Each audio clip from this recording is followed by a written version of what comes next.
Welcome to the final team selection video of the season. Thank you very much to everyone who's been watching the video, smashing the like button and subscribing if you're new. We're trying to get to 11,000 subscribers before the end of the FPL season, so if you can do that by this weekend, it'd be much appreciated. There will be the deadline stream, so it'd be a pleasure to have you on there on the Sunday, and let's try to get this video to 200 likes. I'm going to go over my Gameweek 37 performance and then look ahead to Gameweek 38. Will I be taking out Salah for a -4 hit? Will I be getting De Bruyne, Harry Kane? What will I end up doing? I'm going to show you all of my transfer plans and encourage you to leave your thoughts down in the comment section below. Gameweek 37 turned out to be one of the best gameweeks of the season, and I needed it after having one of the worst gameweeks of the season in Gameweek 36. So in that occasion, I went from around 18k to 35k and ended up clawing back the deficit and what I lost and actually gained a little bit more, and I'm now around 16,789 and I got 110 points. And I think this is probably the best free hit I've ever used, because if I didn't use the chip, I would have scored 22 points,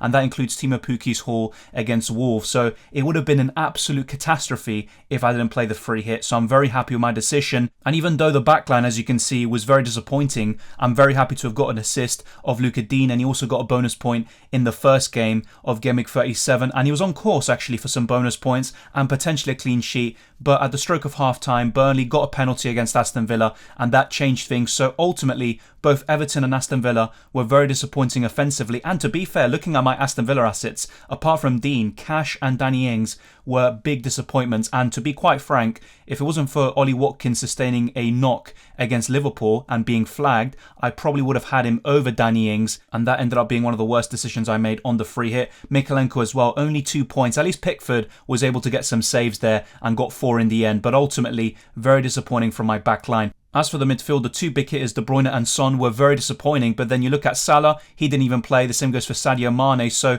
actually it was a pretty poor week for all the premiums, except for Harry Kane, who got a penalty there, a bit of a contentious one. Maddison, though, 25 points. He is the best decision I made on the free hit, because a lot of people at the time were very speculative and thinking, well, is he going to play both games? I was actually more confident of James Maddison doing so than Jamie Vardy or Harvey Barnes, and I'm very happy to have gotten both of them in. I was very close to captaining Jamie Vardy, and although I regretted it after the first set of games, in the end Richarlison outscored him, and that was the right decision. But ultimately it all came down to the fact that I thought Richarlison would play both games, and also he's on penalties. He's been looking very good recently, and the underlying numbers actually all support this. And Richarlison produced his biggest ever haul with 2 goals across the 2 games and an assist, and he has been very crucial in Everton staying up. So he produced a great performance, and I'll be honest, I was never really that convinced by him as a captaincy option, but I just went for him because I wasn't sure if Vardy would start both games. In the end, happy to have had both, and the only regret really is to not have gone with Ollie Watkins over Danny Ings. The rest, I wouldn't really have changed much, to be quite frank. Sessegnon is there on my bench with 8 points, the same goes for Brownhill with 4,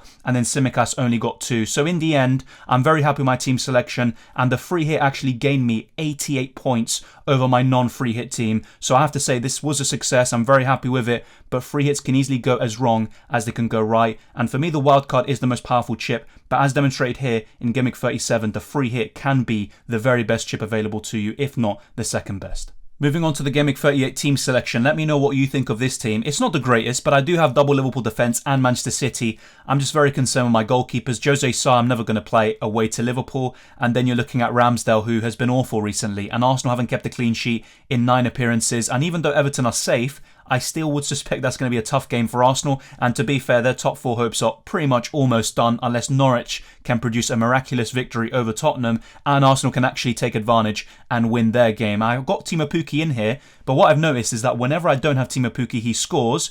And even if I get rid of him for a hit or whatever it may be, and he scores, I'll actually be very happy with that if it ends up meaning Norwich win. So Timo Pukki, looking at him in the starting 11, he's the weakest in this team alongside Aaron Ramsdale. The midfield looks pretty solid. I would expect Salah to be back. I'd be very happy to get rid of him, whether it's for Kevin De Bruyne or Harry Kane. I'm going to show you my 2 different transfer plans later on using FPL.team. I've got Bukayo Saka at home to Everton, and whilst he has been Arsenal's best attacker this year and probably throughout the whole season, he's definitely burnt out, and he just doesn't have much legs left in him, and honestly Arsenal's squad depth is horrendous. We all know this. They should have signed more players, and even the likes of Nicolas Pepe never used, so Saka should have had a few rests here and there, but he has been absolutely just wasted, we could say, and ultimately I'm not too sure if he will produce a haul against Everton, but it's still a good fixture nonetheless. And then Son and Kulusevski away to Norwich. I think having a triple up in Spurs is the way to go. Ideally it would be Harry Kane, Son and Sessegnon as your kind of free Spurs players, or even Hugo Lloris in goal. Let me know what you think, and you can check out the best free hit team which I uploaded earlier this week.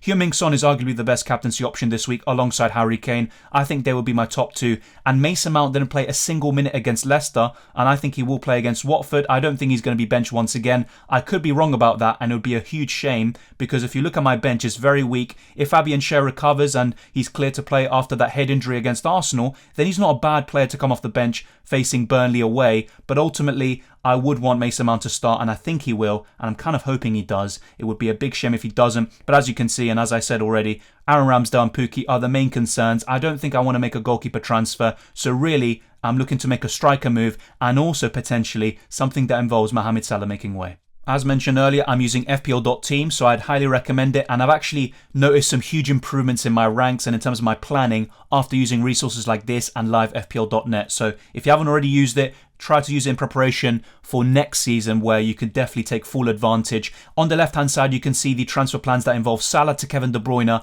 and I get Nketiah for Timo Pukki. That would be for a -4 hit. Now, I could just do Timo Pukki to Nketiah for free, but I'm not that convinced by the Gunners right now, especially after the last two games. On the right hand side, however, I would actually downgrade Salah to Maddison, and this is probably the more popular option right now, especially after Maddison's 25-point haul in Gameweek 37. And the other move would be Timo Pukki up to Harry Kane, and I could even captain Kane if I want to go for a differential, because I think Son will have higher ownership and effective ownership with the amount of captainers on Heung-min Son. But ultimately I would have triple Spurs attack, and the way I see it, if I don't get the points from the Spurs trio, at least I can jinx them. So either way, I think I win in that scenario. But let me know which one you prefer. The one on the left with Kevin De Bruyne and Nketiah, or the one on the right with Maddison and Harry Kane. Both would be for a -4 hit. Or do you prefer just doing one simple transfer, maybe Salah to Kevin De Bruyne, or to Sadio Mane, who could be a great differential this week? I've recommended him in earlier videos as well. Or I could just do Pukki to Nketiah for free. Let me know which transfer plan you think is the best, and ultimately I'm in a good rank, I'm quite happy with it, but I could push,